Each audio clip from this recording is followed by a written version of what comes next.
So the topic of today, AI investments in the global market. We have three panelists, and I'd like to consider actually there were two LPs as well, and friends. And they bring a very global perspective, right? So we're just kind of go all over the place, really trying to get a different understanding. So why don't everyone start with kind of a self-intro, and maybe talk about kind of the geographic bias that you guys have, and your, I was going to say favorite investment, but favorite comic book character. One Punch Man. Do you know that character? Just killing your enemy with the one punch. My favorite. Self-intro. Self-intro. I forgot about that. So my company Future Play is based in the Seoul City, Korea. And I myself, I'm a serial entrepreneur. My former company was the AI startup, the face recognition company for your smartphone. And that company was acquired by Intel. And I spent my 2 years in the Santa Clara, the headquarters of Intel. I learned a lot there. And I found that a lot of the Israeli startups and even the European startups are acquired by Silicon Valley giants like Intel, Google, Facebook. But none of the Asian startups are acquired by them. So my company was the only company acquired by Silicon Valley giants at the time. So I decided to quit Intel and found my company, the Future Play, to support their Asian innovators to go abroad. So that is the starting of the Future Play 5 years ago.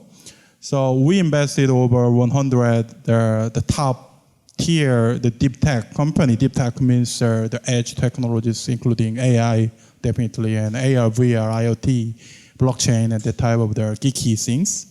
And we invested over 20 AI-specific companies. And one of them, the name is Fluenty, acquired by Samsung Electronics 2 years ago. And one of them, the Vuno, they are now preparing their IPO in the Korean Stock Exchange this year. Yeah, that's the story. One Punch Man. It's not One Punch Man. One Punch Man. Hi, my name is Miki Yasuda from Hike Ventures. I'm based in San Francisco, and then our fund is focused on applied AI startups. And then we invest to startups in Canada and then the US. So our fund is fairly new. We started investing last year, early last year. We have 7 companies under our portfolio, 4 companies from Canada, 3 from US. And then my favorite anime character, I have a lot, so I like Sasuke in Naruto. So it's a ninja. So I named my son after Sasuke. Wow. Oh, wow. Yeah. You're the big fan. Sasuke. So I'm gonna first from the story. My name is Takashi Hongo from the Fringe Ventures, and I'm gonna first from the favorite anime characters. And not anime characters, but I'm big fan of Star Trek. So I see someone love Star Trek, right? So I see a future in the Star Trek world. And I'm based in Hong Kong, and I do principal investments, not venture fund. But my investments are specialized in HR tech, and edtech, and the future of work, and the gig economy. Because prior to starting Fringe Ventures, I built my company from the ground up, and it's a HR tech SaaS company. And I sold it in a couple of years ago.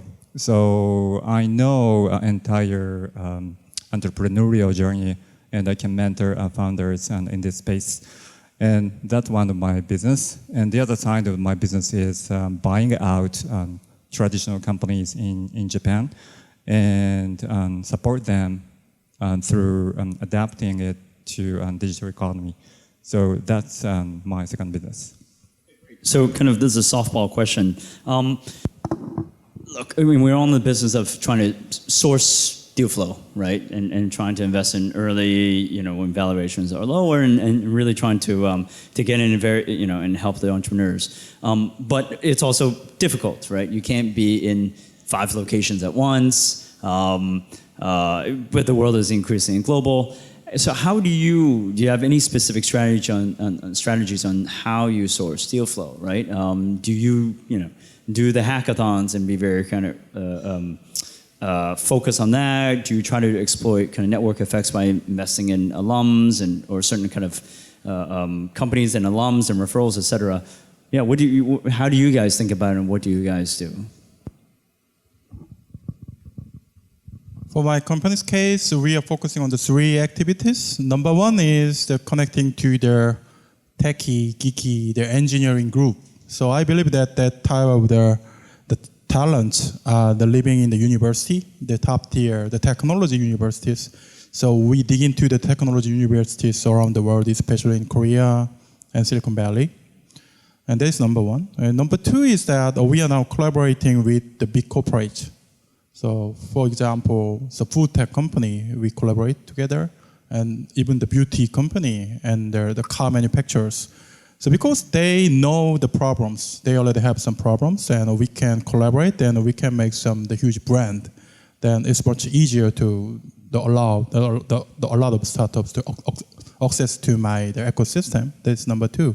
Number 3 is co-invest. So I invested in a tax company already, so making a lot of the relationship with their small early stage accelerators and the VCs around the world, because we cannot make a lot of the offices overseas. So the easiest way is just connected to their top tier investors around the world. That we are focusing the 3 points.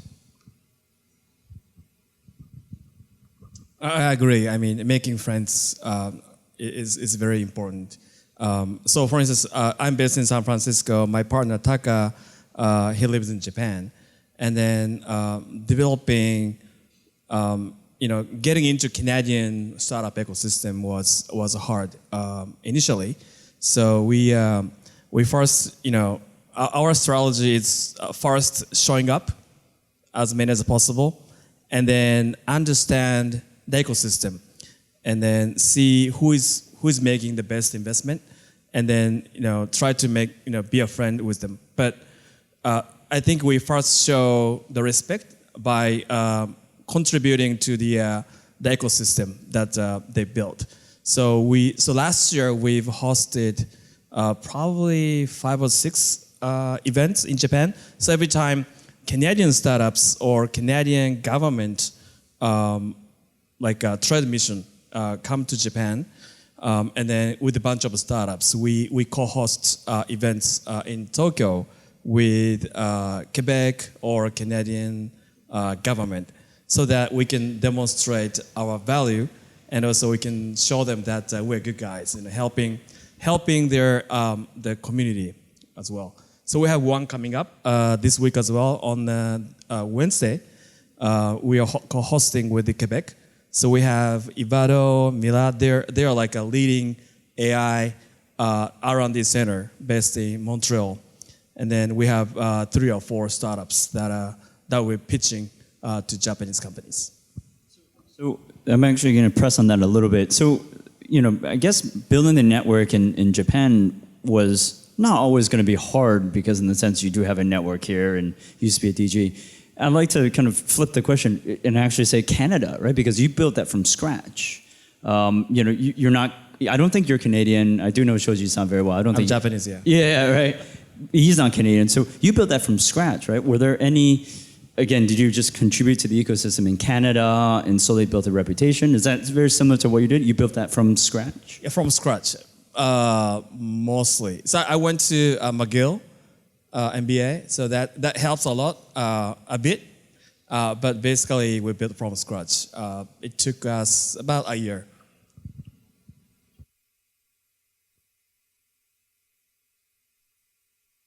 Okay, so I basically agree with his strategy to become a LP of Zeroth. So and that's one great opportunity for us to get connected with other startups. Because Tak is a very nice man, friendly, and he has actively introduced a portfolio company to get connected with.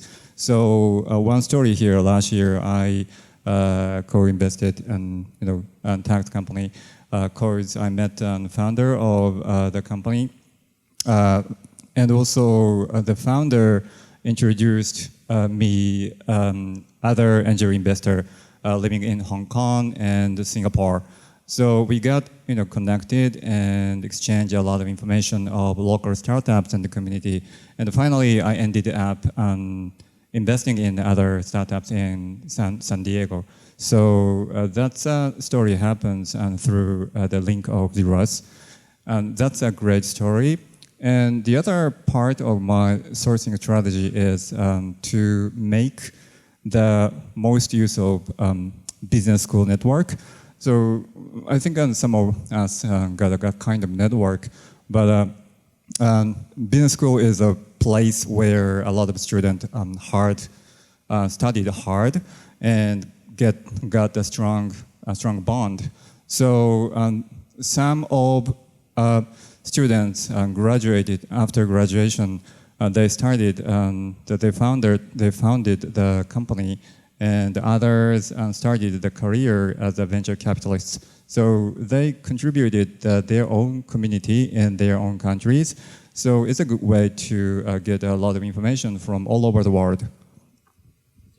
It sounds like the common theme is really kind of networks, but I think more than that, right? It's you have to invest, right? If you don't invest and just sit on the sidelines, well, you're not going to get any deals, right? But if you network and then you invest, and then you have more deals and deals.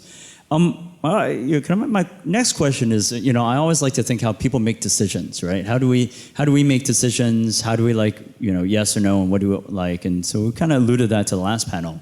But I love to kind of get your perspectives in a different sense. Like, do you have a different framework for different geographies, right? So for Korean companies, you say, hey, I look for something different, right? For Americans, right? You look for something different. Americans bullshit too much, so I've got a higher filter, right? And the Southeast Asians, I don't know what the filter is, but do we apply different filters? And the second kind of thing I'd like to impress on this is, usually when we think VCs think about making decisions, it's team, product, and market. Do you agree with all three? Do you say that one is biased more than the other? So it's a two-part question. What do you think about the framework? And then does your framework change according to geographies? So I think that the AI is newcomers in the technology market. So it's very early stage. So at that time, I think that we should focus on the technology itself, because the tech talent is hard to find. So the strategy of my firm is focusing on the technology guys, technology talents. So they don't know about market yet. They just know about their technology. Even they do not prepare their product and the business models, but we don't care, because we can lead them to the real business, because my company's philosophy is supporting the companies as the similar to the co-founder of the company. So my strategy is just to find the very nice, talented guys. They should have some core competency on AI technologies, and helping them a lot to find the really nice, the existing problems and solutions. For example, 5 years ago, the 3 PhDs just come out of Samsung Electronics. They got my investment. The name is Vuno. They are now preparing IPO.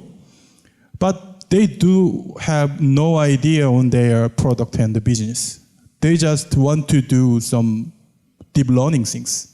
So we introduce a lot of financial guys, a lot of the medical guys, because we believe that in the financial region and the medical region, there exists big problems because they are expensive. The money itself is expensive, and as you know, the human life is expensive. So the next big thing will come out of the financial areas or the medical areas. Finally, they choose the medical areas because they think that the medical doctors, they know science, they know math. But the financial guys, they don't know about science. So it's very easy to talk to medical doctors than the financial guys. That's a very ridiculous reason they choose the medical the AI, but now they are the globally one of the top medical AI company. So I learned a lot from this story. So now we are just focused on the core competency on technologies. Or, as you know, nowadays the AI software is very common. So it's like the web. So then we slightly shifted to the other strategy, the next generation strategy, that is the focus on the specialist, vertical specialist. For example, the real estate. If you are the real estate specialist, then you can hire the AI engineers dealing about open source. Then you can build a real estate AI company. So in summary, we are focused on the technology or the vertical specialty as on the core competency.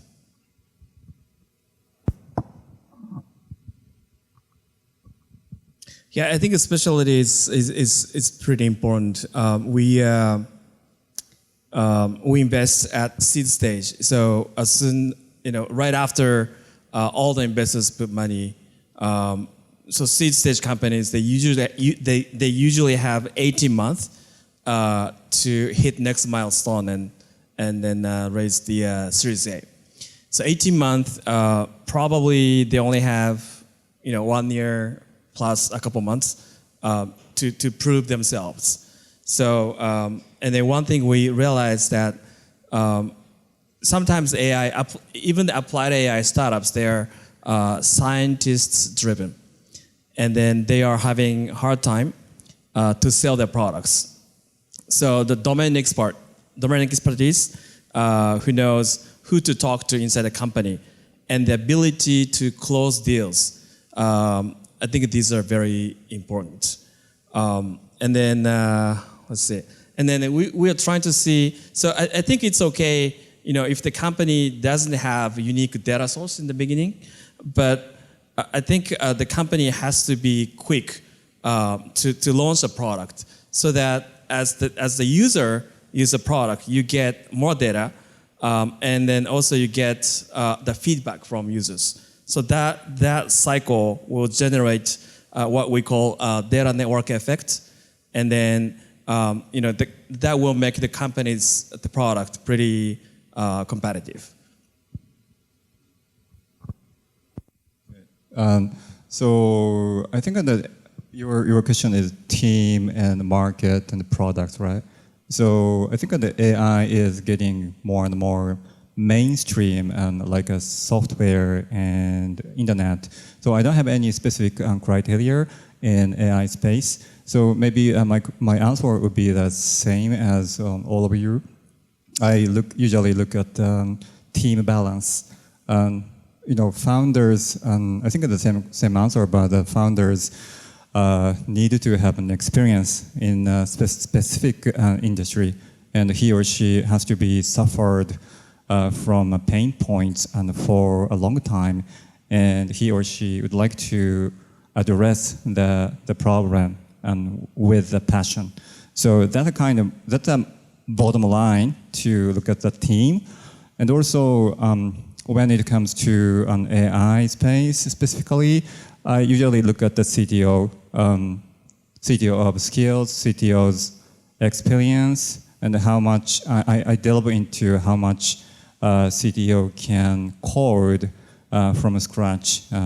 So that's very important, whether or not he or she has a deep understanding of AI.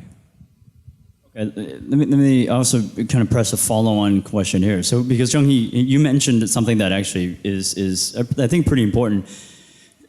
AI startups tend to have, I wouldn't say tend to have, but they do kind of, you see more, I think, academic, entrepreneurs, right? Have you shifted in your thesis to say, look, I will not do the academics because it's great and they great. You said you shifted in the bias to say you have domain expertise, but let's say you have a fantastic team, great academic engineers, no domain expertise. Would you still invest? Do you think you could train them to have domain expertise? So I myself, I was under PhD student when I started my first company, so I don't know about the product business at all. But I started my own business, and finally my company was acquired by Intel. So I learned a lot from this story. So if they have enough core competency, just one competency, then we can invest to that company, and we can fill out their empty space because we have a lot of their specialists inside of my company. So I think that is another big problem. So market is always changing. So if they have some enough the background on the technologies, and we can teach them and help them to be a very nice entrepreneur. So. Other gentlemen, do you agree or disagree? Can it be learned, or would you rather just stay clear of it? So we usually come in at seed stage, post products, and then early sign of traction, and then I guess even the scientists, tech-driven like a founders, if he or she is willing to learn how to sell, or willing to hire the co-founder who can be the good business person, I think we may go for it. Also saying the inverse, right? Which is if they don't, you likely won't. If they don't, we will wait. Yeah. Translate VC talk. Sometimes, right? VC talks. Gotta learn how to interpret between the lines. Yeah, so I think it's a good question, that there is a good team with good scientists and good business people with, good business school like that, but there is no domain expertise.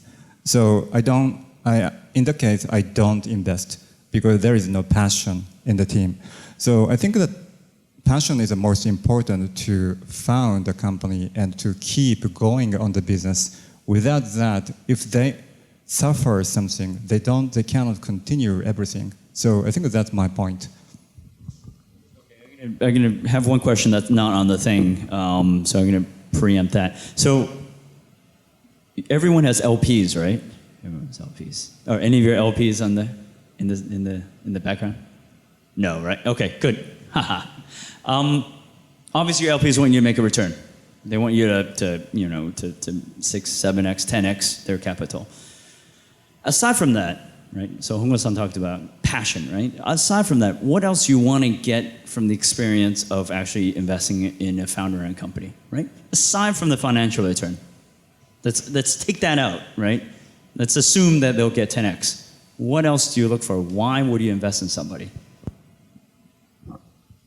As I mentioned, that the technology startups is easy to invest because at least they can be acquired because of their talent. So as I mentioned, that if they are the super team, the super PhDs, and they cannot find their very nice product market fit, they just have their own brain, but that company was acquired easily. So now in Korea, the Samsung, Naver, Kakao, LG, Hyundai Motors, they all hustle to acquire very nice brains. So I think that the bottom line is much higher than the service-oriented startups. But if you didn't have to worry about generating returns for your LPs, why else would you invest? So I believe that in the case of talent acquisition, the return is there across the 10x.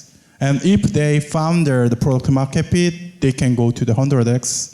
So we always targeting 100x. And the case of Vuno, they overachieved. It's about the 700x now.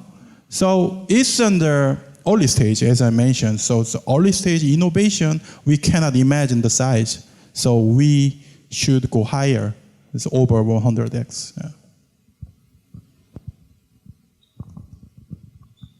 So in San Francisco, I talked to one angel investor a couple of years ago, and then he's getting older, and then his parents are getting older, and then start having health problems, and then he just started investing to healthcare startups. So it's a little bit selfish, but I guess something related to the problems I personally might have, and then invest in this company. So for instance, one company we invested called Optina. So they are from Montreal. They do an early detection of Alzheimer's disease, like even 10 or 15 years before the symptom happens. So you cannot kill the disease, but you can slow down the process. So you may be, normal for a longer period of time. So I think, seeing all these new development and helping the problem that people might have, and I personally might have, I think that's something I'm getting out of it. So the other elements, right? The other elements in the team with the passion and technology and the business, right? So maybe I think on the products ability. I mean, CPO is a must-have in a team, must-have element in a team, because nowadays design is getting more and more important to have a competitive advantage to beat the market, to beat the competitors. So if tech is okay, if tech is great, and if they have a great business team, but they cannot deliver the value to the customers without the good products, without the capability of CPO. So that's the one thing I want to say. We only have time for one more question. So this question might be a little left field, but I always like left field things. I'm going to ask you, if you weren't a VC, what profession would you be? Okay, and the reason why I want to ask that is I think professions actually kind of reveal how you think, right? If you weren't a VC, you might be an engineer. It reveals kind of that you're an engineering brain, or you might be a chef and reveals certain other characteristics of you. So, yeah, if you were not a VC, what other profession would you choose to be? And I think I'm going to do my best Carl Jung on you guys after I hear the answer. I am amateur DJ, so I love to mix something together.